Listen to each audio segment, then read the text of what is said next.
RCR 750 AM, porque lo bueno une. El siguiente programa de opinión contiene elementos de lenguaje, salud, sexo y violencia que pueden ser escuchados por niños, niñas y adolescentes sin supervisión de sus madres, padres, representantes o responsables. En este espacio se habla de la propiedad privada, del Estado de Derecho, de la economía de libre mercado. Se habla de principios y funciones de la libertad en todos los ámbitos de la vida nacional.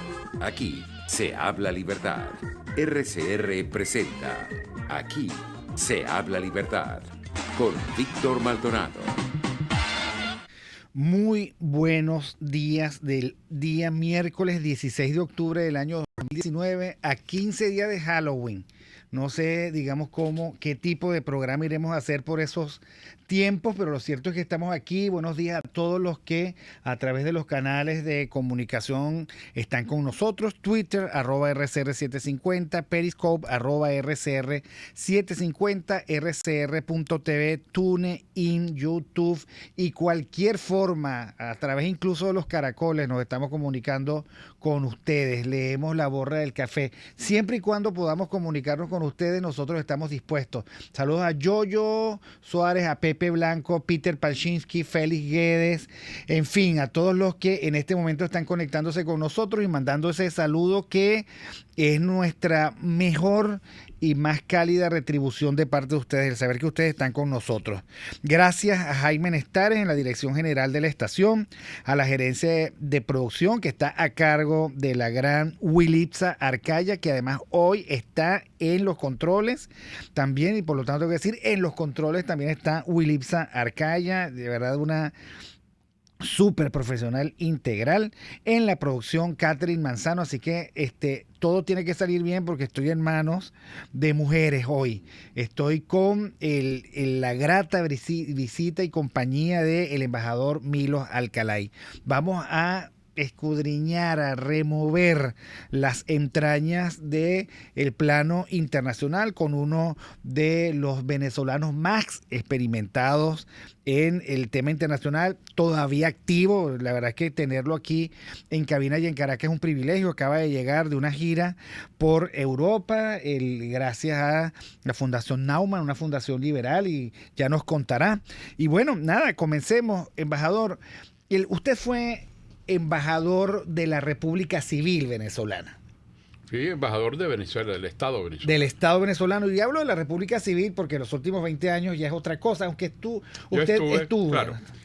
Yo comenzaría señalándote sobre ese particular lo siguiente. Yo he estado en actividades diplomáticas durante 34 años en diversos puestos, segundo secretario, primer secretario, consejero, y me tocó, esa es un poco la vejentud, estar en 9 gobiernos distintos del Estado venezolano, en los cuales a veces era Acción Democrática, a veces era COPEI, a veces era Convergencia, a veces era una alianza, y siempre la representación nuestra como diplomáticos era la representación del Estado venezolano. Eso no quiere decir que uno no tuviera preferencias, una visión ideológica. Yo siempre estuve muy vinculado a una visión humanista, pero en mis funciones como diplomático, todos los representantes del Estado, inclusive en la época de la diplomacia parlamentaria, que me tocó también una etapa estarla, recibíamos tanto a líderes comunistas del MIR, del MAS,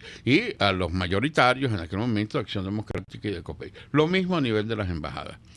Cuando llega Chávez al poder, evidentemente yo le presenté la renuncia, él no la aceptó, señalando que él necesitaba embajadores de carrera. Era una época muy distinta. Él decía, yo necesito embajadores de carrera, no le acepto la renuncia. Y dije, bueno, fue como presidente interino, no se había juramentado todavía. Cuando usted sea, yo le presento la renuncia. Y nuevamente la rechazó, porque todavía, y tan es así que todos los directores del gobierno, de la administración del presidente Rafael Caldera, fueron ratificados durante un tiempo por José Vicente Rangel en su primera etapa, que era muy distinta a la segunda etapa. Es decir, había toda una visión en la que muchos de nosotros estamos de acuerdo. El crear una democracia, pero una democracia con músculo, como la de Lenin Moreno hoy, de acuerdo. Acabar con la corrupción, era lo que él proponía, de acuerdo. Acabar con la injusticia social, de acuerdo. Darle vivienda a los pobres, de acuerdo. Darle posibilidades de una vida digna para todos los venezolanos en materia de salud, de acuerdo. Pero todo eso no se hizo. Y más bien lo que se impuso fue un régimen totalitario. Para mí, la razón es que Fidel Castro manipuló, logró encauzar a un encantador de serpientes que era Chávez por otro mayor encantador de serpientes para llevar adelante el proyecto fallido que no pudo llevar con las guerrillas y hacerlo con el financiamiento de los petrobolívares, petrodólares venezolanos para proyectar lo que casi triunfa en América Latina, el socialismo del siglo XXI y el ALBA, felizmente rechazados por los pueblos de América Latina, tanto en el caso de Lula, de Dilma, de Lugo, de Kirchner, de Zelaya, de Rafael Correa, bueno, todo eso se acabó. ¿Gracias a qué? A ese inmenso ansia de libertad y democracia. Yo renuncié cuando vi que este gobierno, en vez de proteger los derechos humanos, los violaba. Cuando yo vi que la corrupción seguía en el año 2004, yo renuncié a Naciones Unidas, en la Embajada de Naciones Unidas, y dije que renunciaba por 3 razones. Yo no podía seguir siendo diplomático de carrera con un régimen que ni cree los derechos humanos, la violación. Yo estuve aquí cuando esa primera gran violación que él condenaba. Maldito el militar que atropella al pueblo. Bueno, atropelló al pueblo en la marcha cuando hubo aquí una reunión de varios presidentes latinoamericanos. Al día siguiente hubo el fin de la democracia, cuando el referéndum revocatorio del año 2004, que inventaron aquello de Jorge Rodríguez de las planillas planas y tal, y que había que firmar, fue un rechazo a lo que él mismo propuso, que es el referéndum revocatorio.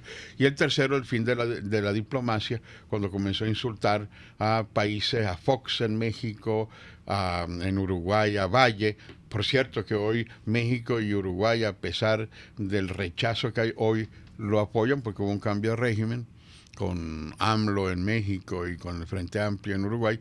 Pero entonces son 3 elementos que yo no puedo seguir siendo diplomático en un país que viola derechos humanos, que no cree en la democracia y que no cree en la diplomacia. Sí, bueno, y efectivamente,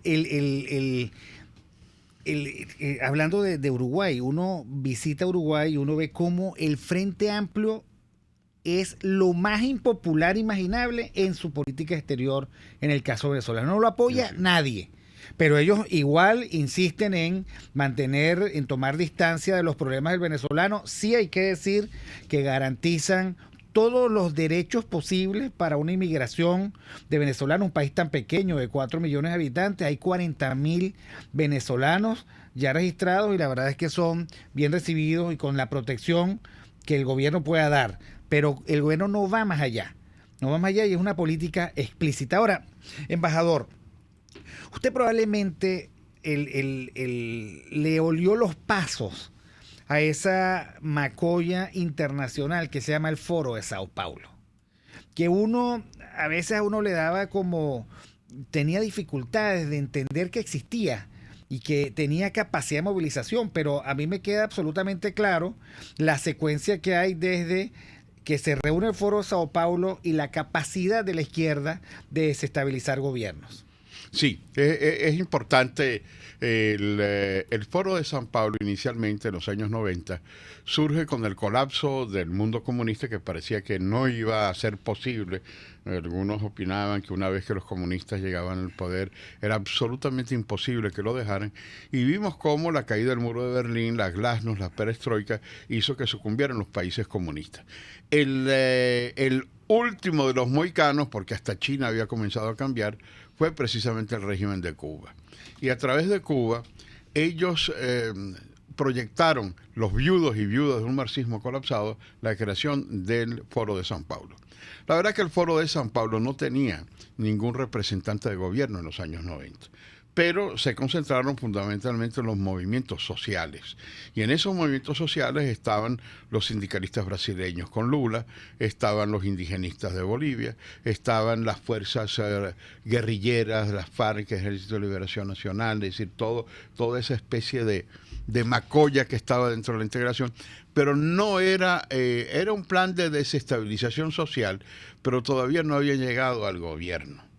¿Qué es lo que sucede con la exportación de la revolución bolivariana?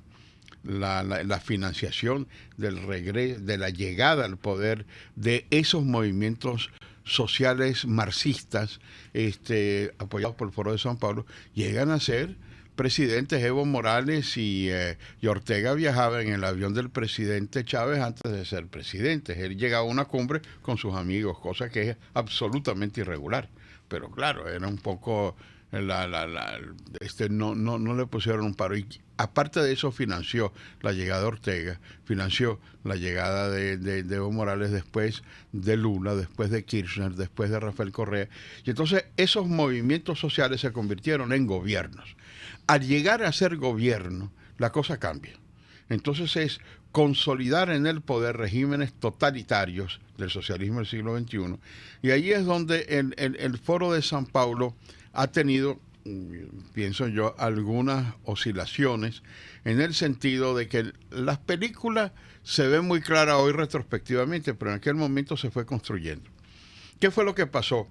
Que los horrores del socialismo del siglo XXI hizo que los pueblos rechazaran ese mandato. Y hubo un momento, con el auge de la democratización de América Latina, con ese péndulo, en donde estuvieron muy callados, no tenían una visión. Llegó Caracas.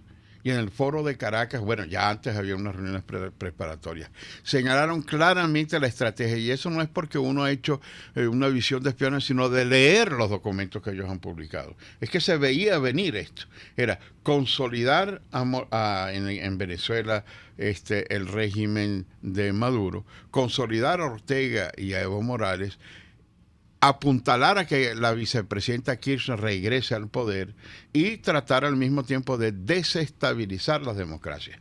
A través en Caracas se recibió como héroe a Iván Márquez de la FARC.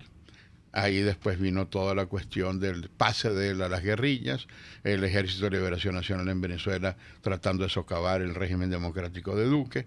Aquí mismo se comenzaron todas las campañas que permitieran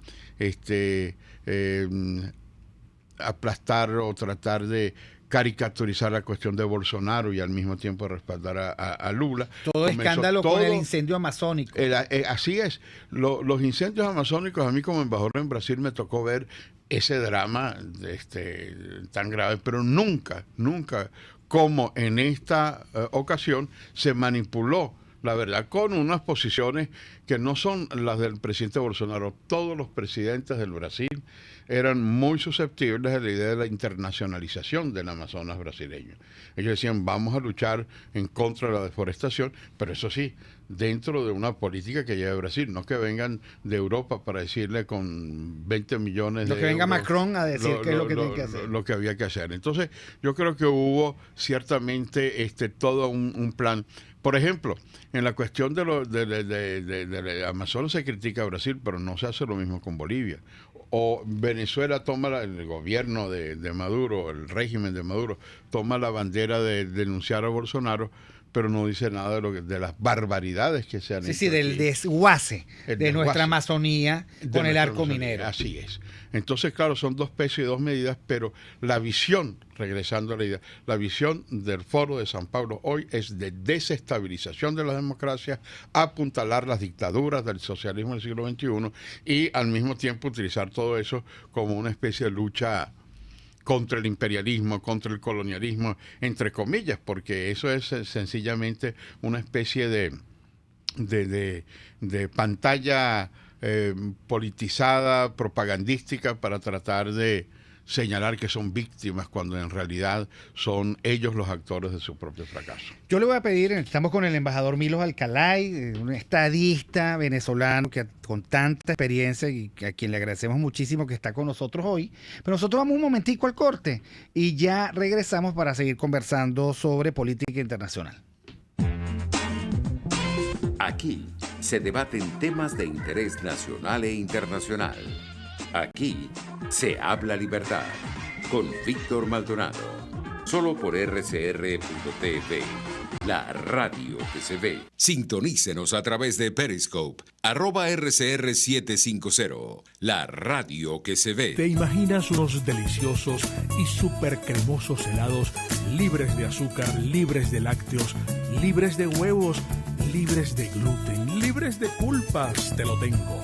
Heladería Vegan Fruit lo hizo posible y aptos para todo tipo de personas. Los heladitos Vegan Fruit los encuentras en los mejores supermercados y tiendas de delicateces. Síguelos en las redes. @heladería Vegan Fruit. Amor vegano y cremoso.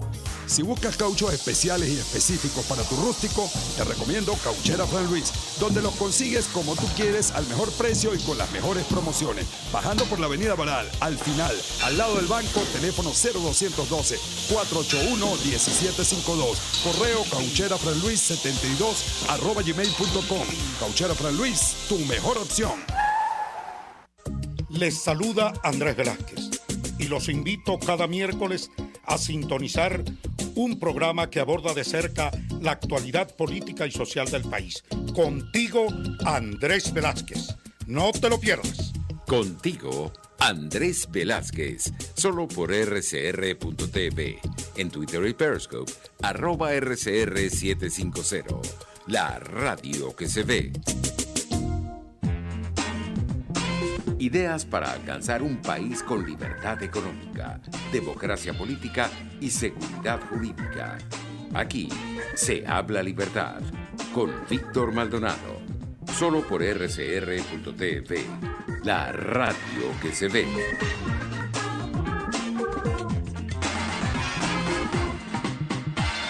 Embajador, yo rescato de la intervención pasada, que todo me pareció muy interesante, el señalamiento que usted hace, que es muy preciso. Venezuela es ahora un país que no respeta los derechos humanos, que no tiene el Estado, que no tiene república. Se perdió el Estado, pero además se perdió la diplomacia. Y Hugo Chávez incorporó a América Latina y al mundo el desplante, el desparpajo, la insolencia, el que es mucho del nuevo riquismo propio del venezolano resentido, hay que decirlo. Yo tengo dinero, así que yo con mi dinero pongo las condiciones, pongo el estilo y voy a Mercosur y digo, esto no es un mercado, esto es una instancia política, en fin. Ahora, está claro que el mismo dinero está financiando la desestabilización de Ecuador, la desestabilización de Argentina, o sea, van por Argentina, que consideran territorio propio, quieren de nuevo Brasil, pero la lectura sobre la realidad que hace el embajador es la siguiente. El Foro de Sao Paulo, que nosotros decimos que es una herramienta del socialismo del siglo XXI para garantizar parte de América Latina como propio, ha mandado los siguientes mensajes. 1. El presidente Maduro no se va. 2. El presidente Evo Morales no se va. 3. El presidente Ortega tampoco se va. 4. Lenin es un traidor y lo vamos a sacar. 5. Jair Bolsonaro tiene los días contados. 6. Argentina vuelve con el kirchnerismo y vuelve, digamos, la parte... iba a decir, la parte meretriz del socialismo del siglo XXI, la parte más prostituta de esto, que es el kirchnerismo, ese peronismo degradado. El Frente Amplio de Uruguay no se va a mover de allí y no se le dará espacio. Ahora, ¿cómo es posible que si esto es lo que estamos leyendo, lo que está leyendo un diplomático, yo decía, bueno, los diplomáticos deben tener mucha experticia en la lectura de la realidad, no pueden, digamos, vivir de ilusiones. ¿Cómo es posible que alguien en Venezuela pueda estar pensando que una negociación va a traer consigo el desplazamiento pacífico de un régimen que es el centro de un proyecto continental de dominación? Claro, tienes toda la razón. Por esa vía No es posible. Nosotros estamos negociando desde el año 2002. Han habido múltiples negociaciones. María Corina Machado las destacaba recientemente en una reunión. El número de negociaciones manipuladas por parte del gobierno, en donde lo que ha hecho es oxigenarse y mantenerse en el poder. Mira, son 18 años de falsos mecanismos de negociaciones, de una u otra forma. Las más recientes, la manipulación que han hecho de la diplomacia vaticana, que es una diplomacia extranjera que se retiró. Dijo, mientras usted no cumple los puntos tales y tales, la carta del secretario de Estado Parolín, exnuncio aquí en Venezuela, o la manipulación que hicieron en Santo Domingo, o la manipulación que hicieron en Oslo y tal. Pero ahí es donde yo veo que hay unos grados de sofisticación muy grandes. En primer lugar, no hay gobierno en el mundo que acepte la barbarie chavista madurista. No hay. Entonces, ¿qué es lo que hacen para mantener a Maduro en el poder? No defienden la revolución bolivariana, que es la que ha eliminado el hambre, la que ha dado salud, esa propaganda que hacen a nivel de Venezuela, sino que dicen lo siguiente: no, es un problema serio, pero que los venezolanos lo resuelvan a través de las negociaciones y del diálogo, que en el fondo es mantenerlo en el poder. Es muy perverso, es un poco el zapaterismo en acción. Es lo que hacía Zapatero. Decía, no, sí es verdad, este es un gobierno autoritario, pero la oposición no se pone de acuerdo. Sí es verdad que han habido violaciones de derechos humanos, pero el problema es que no vemos ningún perfil. Entonces hay que negociar. La negociación, ¿a dónde voy? No hay gobierno que respalde, los mismos mexicanos de AMLO. Bueno, dice, no, hay que permitir que a través del diálogo se busque una solución. No hay solución, porque para que un diálogo prospere es necesario que haya la voluntad. Doy el ejemplo más reciente, y podríamos dar cientos de ejemplos, el del presidente Lenín Moreno en el Ecuador. Entonces llegó un momento que denunció que lo que había un golpe de Estado, Rafael Correa, apoyado por Maduro y por el PSV, pero no descartó el derecho democrático a la protesta de los indígenas. Entonces él dijo, no, yo no acepto el chantaje, yo no acepto lo que están haciendo para derrocarme, que yo renuncie, pero yo sí acepto dialogar, negociar con los indígenas. Y eso fue lo que hizo. Entonces, claro, para él una medida muy valiente, muy inteligente, decir, bueno, yo creo que era necesario negociar con el Fondo Monetario Internacional. Pero vamos, en ese diálogo donde se sentaron los indígenas, llegaron al acuerdo de buscar una solución. Pero ¿por qué? Porque Lenín Moreno cumplió su palabra de negociar. Aquí no. Aquí llegan a un acuerdo y después lo que hacen es incumplirlo. Entonces, esa es la diferencia entre una negociación con una voluntad de aceptar las reglas del juego y una, como en el caso de Maduro, que no es un poco ganar tiempo y demostrar. Entonces, bueno, de repente hacen una pantomima como esta en la Asamblea Nacional. Como hay presión hasta del mismo Putin, que dice, yo reconozco que la Asamblea Nacional es un órgano legítimo y ustedes tienen que reconocer la Asamblea Nacional. Entonces, nosotros somos miembros de la Asamblea Nacional. Entonces se meten de manera ilegal dentro de la Asamblea Nacional, pero dicen dentro, lo que pasa es que eso no se oye cochizo, no, pero ellos están en la Asamblea Nacional. Teniendo dos sombreros, son algunos de ellos constituyentes y al mismo tiempo la Asamblea Nacional. Tú no puedes hacer eso, ser constituyente y parlamentario. Se fueron y al irse ya no eran más parlamentarios, pero entonces regresan y además cínicamente dicen, no, pero nosotros no reconocemos a la Asamblea Nacional porque tal como dijo el Tribunal Supremo de Justicia, está en desacato. Está en desacato.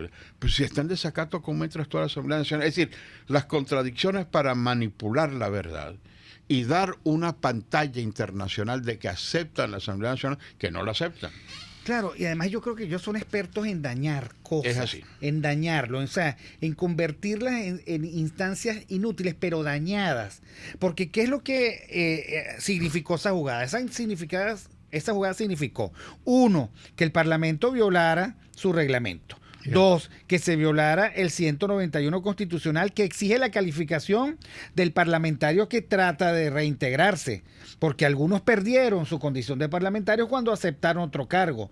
Ahora, lo más terrible es ver del lado de las oposiciones la justificación la justificación para que ellos se integren y no el aferrarse a la ley, que es lo que los hace legítimos. Claro que porque sí. a ellos no los hace legítimos el ser parlamentarios, sino el ser un poder que representa y expresa la norma constitucional. Así es, así es.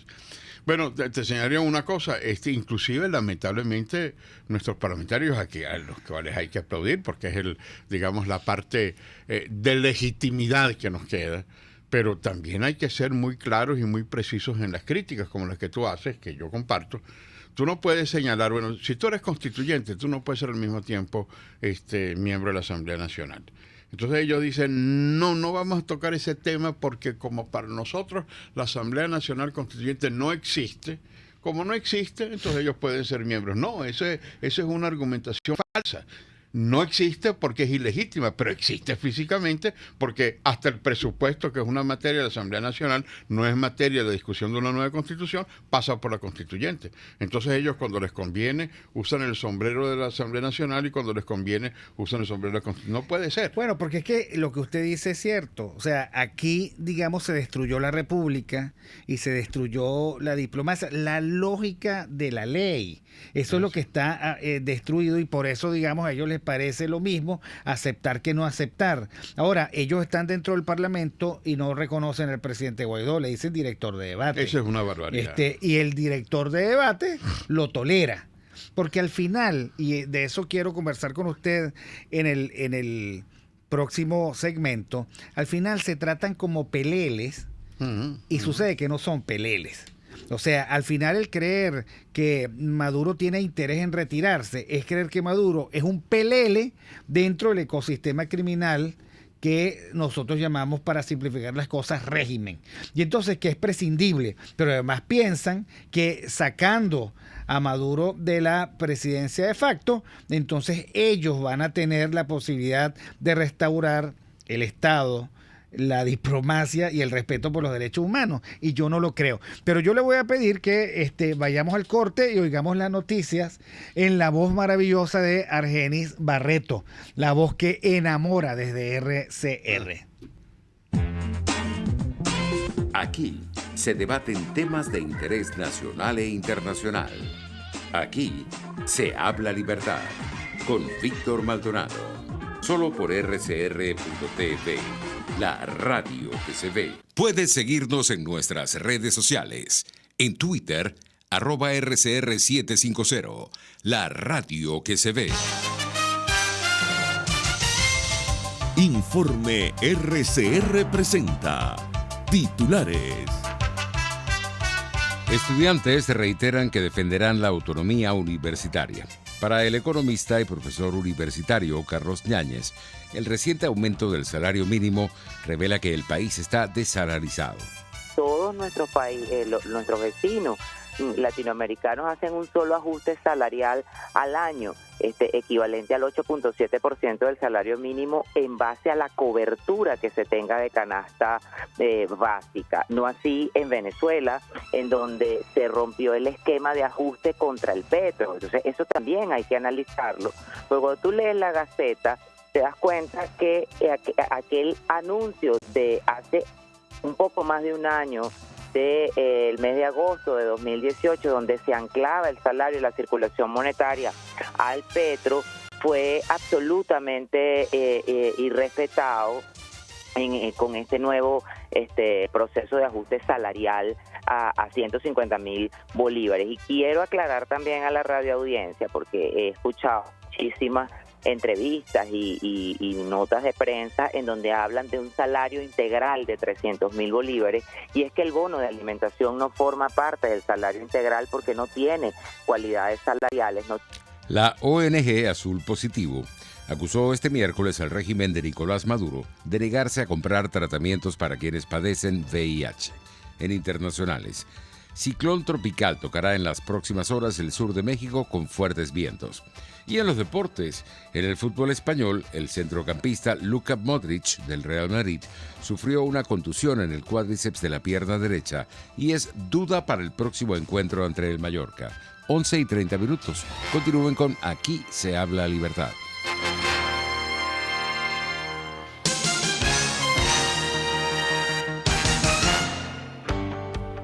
Cuando hablamos de Honda, hablamos de Distasi Motors, el concesionario Honda que pica adelante en precios, condiciones y servicio. Todo el personal de Distasi Motors, tanto técnico como de atención, está actualizado, capacitado y certificado permanentemente para atender correctamente tu vehículo. www.distasi-honda.com.ve. Distasi Motors, tu concesionario Honda en Los Palos Grandes. RCR 750 AM, porque lo bueno une.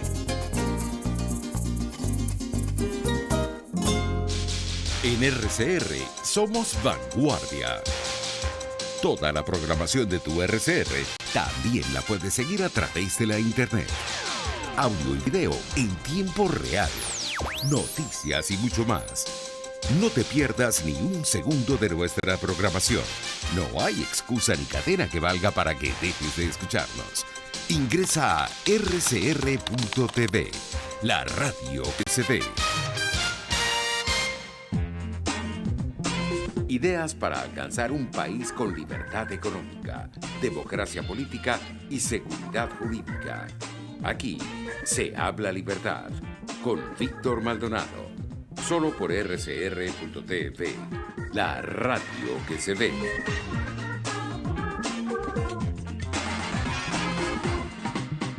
Bueno, continuamos con el embajador Milos Alcalay, conversando sobre lo humano y lo divino, que es siempre tan sabroso. Conversábamos en off sobre, digamos, la dificultad que tuvo el gobierno británico para definir una estrategia frente a Hitler. Así. Primero Chamberlain y Halifax menospreciándolo, creyendo que Hitler era simplemente una coyuntura, que ellos no tenían que meterse, que no peligraba Europa.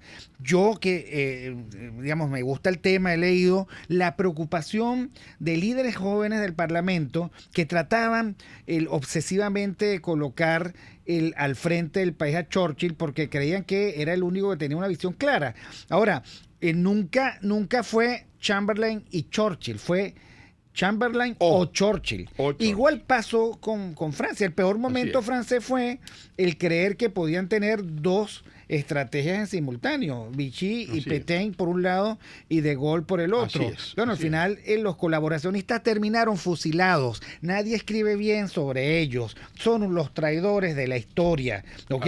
Y De Gaulle, que era más bien simbólico, que estaba por allá, que se esforzaba mucho por mantener el papel de la Francia, es el que pasó la historia y gobernó casi que hasta que se murió. Ahora, parte del problema en Venezuela es que tenemos TIAR y Oslo. ¿Eso tiene sentido? Bueno, tiene sentido, pero tienes que optar uno u otro, como tú muy bien señalabas, y algo que coincido contigo.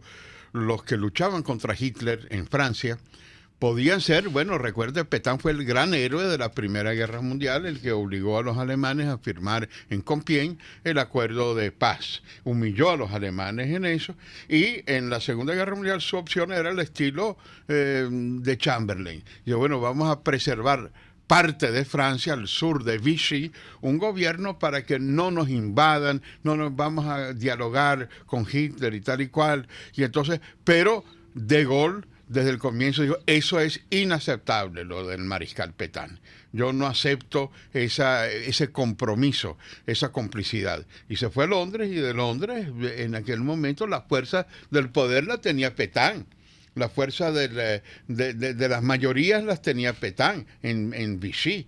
Es verdad que los alemanes habían invadido a París y todo el norte, pero en el sur, Pétain pensaba que en el diálogo, pero no fue así. De Gaulle fue el Churchill de los franceses.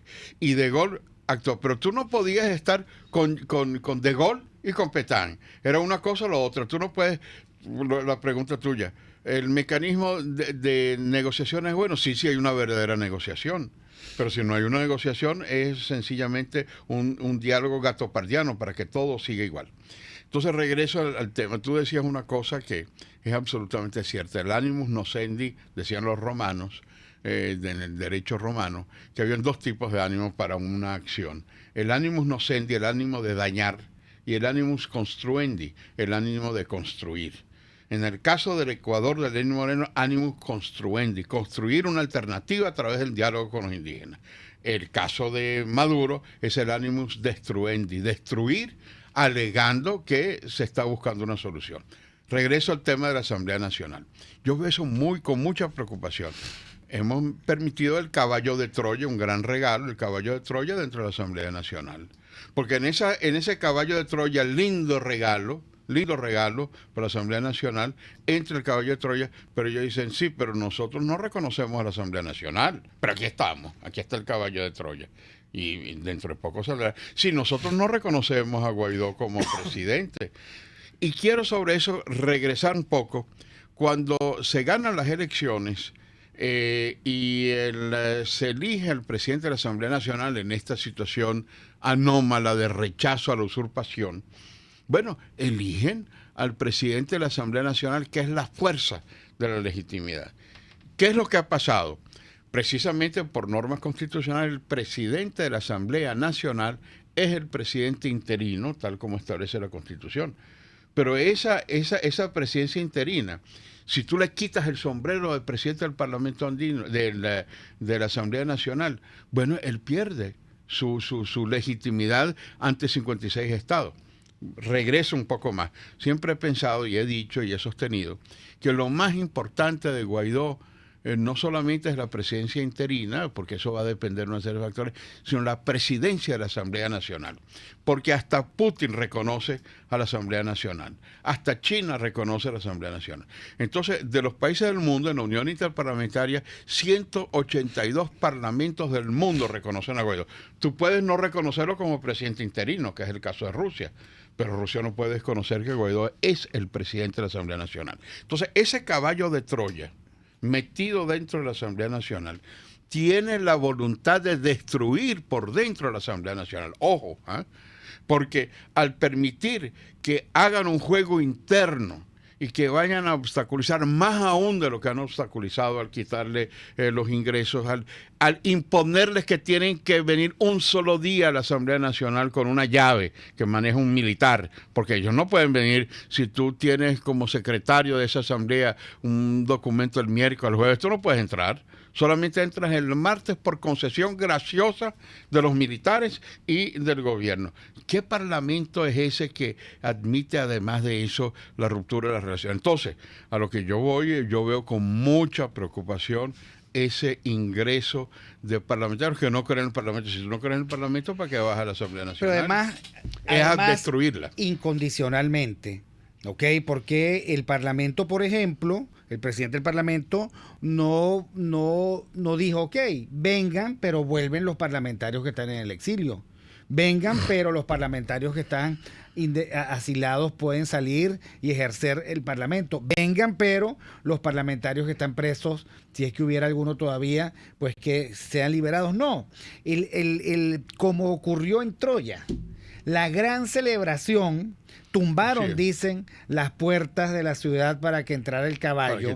Apalearon a Casandra, que era la profetisa que tenía una maldición. La maldición era que nadie podía creer en sus profecías, aunque las dijera. La apalean y le dicen, cállate, que esto es un regalo maravilloso, ganamos la guerra. Y bueno, y cuando estaban en el momento de mayor borrachera, se despliegan los soldados y hacen la gran degollina. Ahora, la pregunta que yo me hago es cómo, si además tenemos nada más y nada menos en la cultura de Occidente la fábula ya con moraleja y todo, o sea, la narrativa de lo que significa un caballo de Troya, ¿cómo es posible que nuestros parlamentarios no tengan recursos inmunes como para reaccionar? Bueno, por eso es que yo creo que un programa como este, Víctor, es importante prender luces de alarma. Es decir, ¿a dónde voy? Ese es el plan, pero si tú de una vez anuncias que el caballo de Troya, cuáles son los objetivos de los que están dentro, y tú logras impedir que ellos actúen en lo que es la destrucción, porque si se destruye la Asamblea Nacional, se destruyó la legitimidad que se obtuvo con el voto popular. Entonces lo que hay que hacer es preservar la Asamblea Nacional. El día que acaben con la Asamblea Nacional, entonces todo ese respaldo a nivel internacional de 56 más, porque eso es otra de las cosas que hubiera tenido que trabajar si lo hubiéramos logrado, pero bueno, no quiero meterme en ese otro campo. Pero son 56 de los estados más importantes del mundo que respaldan la vía de la Asamblea Nacional. En el fondo, lo que están respaldando es la vía democrática, el Estado de Derecho, la libertad, los derechos humanos, a través de la Asamblea Nacional. Entonces hay que cuidarla, Y entonces, si tú sabes que dentro de la estrategia destructiva, como tú muy bien señalabas, dentro del animus nocendi que tiene el régimen de Maduro, es meterse para destruir la Asamblea Nacional y hacerla inoperante, entonces cuidado, mantén esa situación, porque es la que nos va a permitir a nosotros retornar a la democracia. Entonces, bueno, ojalá esas luces no permitan, porque todo lo que digo, bueno, ¿y cuál es la razón por la que yo estoy en la Asamblea Nacional si no creen en la Asamblea? Si llaman director de debate a Guaidó, si no consideran que esa es una acción legítima, si además de eso... Si no le permiten legislar. No le permiten legislar, además de eso, normas que la Constitución establece, como la aprobación de la ley del presupuesto, la llevan a la constituyente, que no tiene nada que ver. Eso es una burla. Entonces lo que hay que hacer es no permitir que ellos se sigan burlando. Argumento, es que ¿por qué van si ustedes no lo reconocen? Para discutir. Bueno, vamos a discutir en cualquier otro lado, no tienes que discutir en la Asamblea Nacional, no se va a discutir, se va a cumplir con el mandato constitucional como parlamentario a legislar. Se va a cumplir con los alcances de lo que establecen los reglamentos internos, pero no se va a discutir por discutir. Para eso te vas a una peña y discutes en una peña. Sí, además que tiene a veces desayuno y buenos tragos. Además. Ahora, el tema es el siguiente. Ellos están allí y estamos ya en octubre, este periodo termina en diciembre. Se supone que el próximo año es el último periodo de esta Asamblea Nacional. Ellos podrían estar tentados, por ejemplo, a adelantar las elecciones parlamentarias. Por supuesto que sí, y eso lo han dicho, y eso es como una especie de anuncio a lo que van. Es decir, hay dos riesgos ahí. El hecho de anticipar las elecciones parlamentarias, que no debe aceptarse porque la Constitución establece claramente los calendarios electorales. En segundo lugar, no aceptar ese cambio del mantra por unas elecciones porque sí, porque para tener elecciones tú tienes que tener la credibilidad de las elecciones. Eso significa todo un sistema, cambiar al Consejo Nacional Electoral, cambiar el Tribunal Supremo de Justicia, es decir, darle credibilidad y confianza a unas elecciones.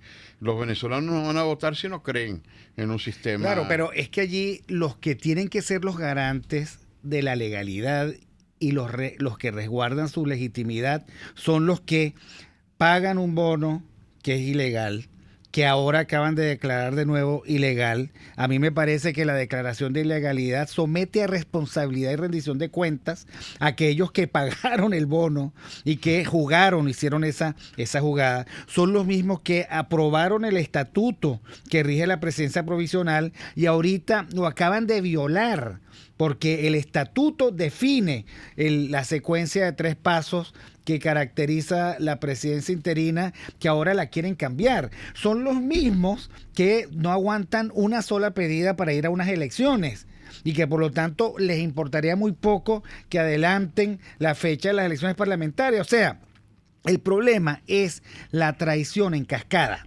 Hay una imagen que yo tomo de Thomas Hobbes, el filósofo político del siglo XVII, con su Leviatán. Lo único que no analizó Hobbes es la traición de Leviatán. O sea, cuando el Estado te traiciona y se voltea contra el ciudadano y te aplasta a él que había prometido resguardarte la vida y la propiedad. Y entonces lo mismo pasa con esto. ¿Qué pasa cuando la traición no es solo del régimen usurpador, sino de aquellos que juraron luchar para el cese de la usurpación, que ahora quieren elecciones sin cese de usurpación?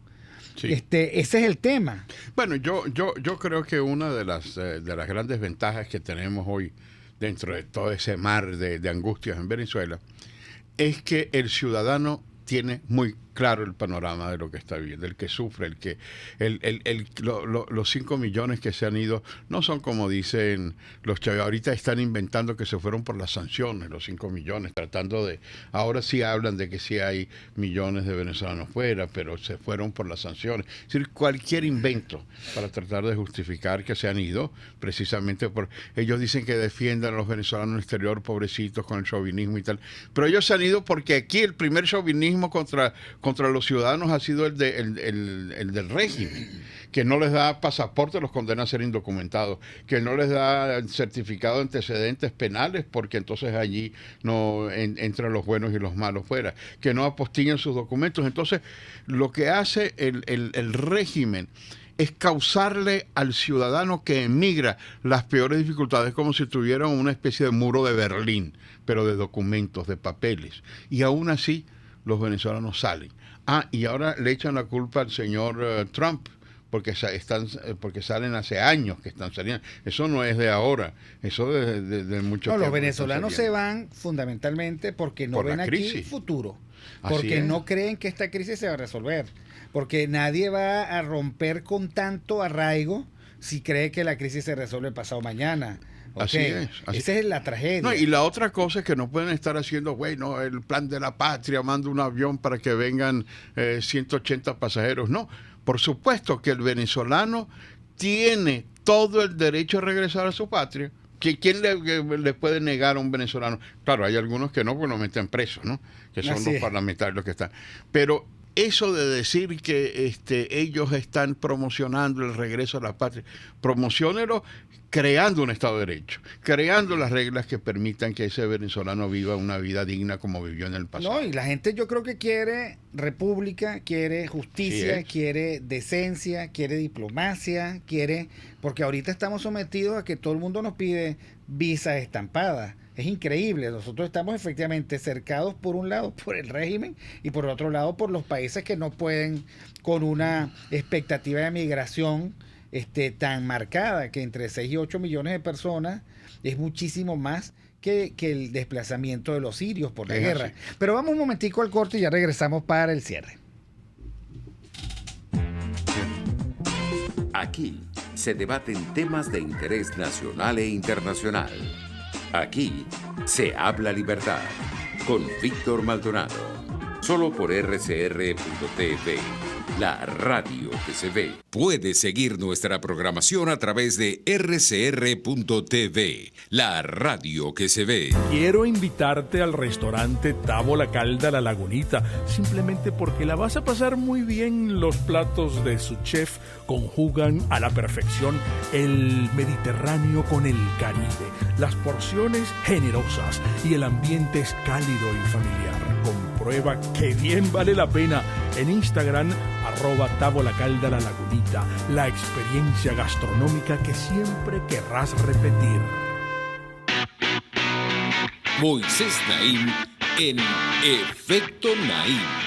Hola, soy Moisés Naim desde Washington. Conéctese a rcr.tv. También nos puede seguir por @Efecto Naim en Twitter. Y estamos en Facebook y en Instagram. Y no olvide que puede disfrutar todos los contenidos del programa cuando usted quiera, suscribiéndose a nuestro canal de YouTube. Nos vemos en la radio. Los miércoles y viernes a las 7 de la noche. Solo por RCR 750 AM. Ideas para alcanzar un país con libertad económica, democracia política y seguridad jurídica. Aquí se habla libertad con Víctor Maldonado. Solo por RCR.tv, la radio que se ve. Bueno, nosotros estamos aquí hablando, digamos que aprovechando esta visita maravillosa del embajador Milos Alcalay en la cabina de RCR. Y estamos ya para cerrar el programa y yo quisiera especular sobre la siguiente pregunta. ¿Qué pasa si el presidente Guaidó cesa en sus funciones? No cesa la usurpación, sino que cesa en su función el presidente Guaidó porque la base de su legitimidad, que es la Asamblea Nacional, es tomada y dañada definitivamente por el régimen que como caballo de Troya ya está dentro. ¿Qué pasa con todo el andamiaje diplomático, con toda la política exterior? Sí, bueno, yo comenzaría señalándote que uno de los grandes logros de esta última etapa, al designarse el 23 de enero a Guaidó, es que por fin se logró tener un director de orquesta. Porque antes había una cacofonía, habían varios líderes, cada uno con su propia estrategia, y ese es uno de los errores que hemos tenido de no darnos cuenta de la necesidad de una estrategia común. Hecho que todavía sigue hoy siendo vigente. Tienes que incorporar a todos los sectores una estrategia, pero de manera de buena fe, no de manipulación como hace el régimen, ¿no? Ahora, ese director de orquesta significa que ya hay todo un andamiaje, como dices tú, que está en el exterior. Pero ese andamiaje no es que sea perfecto, han habido muchos errores, no se han incorporado a mucha gente muy valiosa que está en el exterior. Y si fuera ese caso, lo importante es no perder la visión de que estos millones de venezolanos que están fuera, escoger, no de una forma, bueno, tú eres de mi grupo, dedocráticamente, entonces vamos a sustituir a Gustavo Tarre por Perico de los Palotes. No, Gustavo Tarre ha hecho una gran labor. Y entonces, si ese escenario negativo se diera, a Gustavo Tarre hay que aprovecharlo, pero hay que aprovechar también a incorporar otras figuras. Hay que incorporar, por ejemplo, en Naciones Unidas un Diego Arias. Hay que incorporar, por ejemplo, el embajador de Venezuela en Colombia ha hecho una gran labor. Hay otros venezolanos que están en el exterior que no han sido incorporados. Entonces, ¿qué es lo que yo veo si nosotros no perdemos de perspectiva que nuestra lucha es por la democratización y por el fin del régimen? Aprovechemos esa estructura, que no tenga el gran rango de embajador plenipotenciario, no importa, es un trabajo que hay que seguir haciendo. En dictaduras como yo admiro mucho lo que hicieron los chilenos en la época de Pinochet, bien organizados, llevaron adelante una acción y no eran embajadores, porque lo que yo siempre he dicho, es verdad que es muy importante que 56 o más estados nos reconozcan como, algunos ya reconocen como embajadores, otros como representantes de Guaidó y de la Asamblea. Pero el problema es cómo mantener, porque esta bandera hay que seguir adelante. Con el caballo de Troya tratando de implosionar a la Asamblea Nacional, pero no puedes implosionar las ideas. Las ideas están ahí y esas ideas hay que defenderlas. Y yo creo que hay que ver los errores de lo que hemos cometido, que esa bola de nieve sea más grande, incorporar a otros valores que son múltiples. Yo te podría decir mucha gente que trabajó. El llegar a ese reconocimiento no fue que de la noche a la mañana llegó fulano de tal, se sacó una foto con el presidente de tal o cual país y de ahí se cambió. No, esos son años de trabajo, de carpintería, de quienes han estado, que hemos estado abriendo esas puertas, abriendo un trabajito silencioso, no reconocido. A esa gente hay que incorporarla. Y entonces, bueno, en esa hipótesis que espero que sea negativa, pero que no podemos perder, no es que se acabó, porque es que como no tengo el rango de embajador plenipotenciario, se acabó mi misión. No, hay que seguir adelante, porque la solidaridad internacional es la que nos va a permitir a nosotros luchar desde dentro, porque esa es otra cosa. Nadie nos va a sacar las castañas del fuego. Nosotros tenemos que buscar una estrategia común en Venezuela para el retorno de la democracia. Bueno, yo le quiero dar las gracias al embajador Milos Alcalay, que ha estado con nosotros en el día de hoy, 16 de octubre. Nuestro chat, pues muy movido, ¿no? Dice Félix Guedes, en la Asamblea Nacional nunca debieron dejar entrar al PSV para que lo sabotearan. Nayibé Bayo, Félix, los hombres venezolanos tienen que sacar a Maduro y sus compinches para que las venezolanas que se han ido regresen a buscar lo suyo. Creo que es un chiste que leí en bueno, algunos dicen, Milo, creo que hay que seguir abordando con sentido de realidad. ¿Cómo es posible que la fracción del PSV tengan 3 cargos aparte de diputado de la Asamblea Nacional? Bueno, Carmen Martínez, gracias, Milo. Víctor, bueno, ellos te tratan como uno de la familia, ¿ah? Bueno, en fin, gracias, yo creo que hay que agradecerle. Soy de la familia. Hay que agradecerle a Milos Alcalay que siga como muchos otros venezolanos, tratando de hacer todo lo posible para que haya y se dé definitivamente la liberación. Gracias a todos los que nos oyeron hoy miércoles 16 de octubre. Gracias a Jaime Nestares, que estuvo en la dirección general de la estación. Gracias a Willy Zarcaya, de la gerencia de producción. Gracias a Catherine Manzano, que es nuestra gran productora. En los controles estuvo Willy Zarcaya, pero ahorita veo a Bululú, que está controlando desde el panel. Y bueno, estuvo con ustedes Víctor Maldonado, recuerden, con Milos Alcaday, un programa de colección. Seguiremos viéndonos el próximo viernes en Aquí se habla libertad. RCR presentó Aquí se habla libertad con Víctor Maldonado. Solo por rcr.tv, en Twitter y Periscope, @RCR750.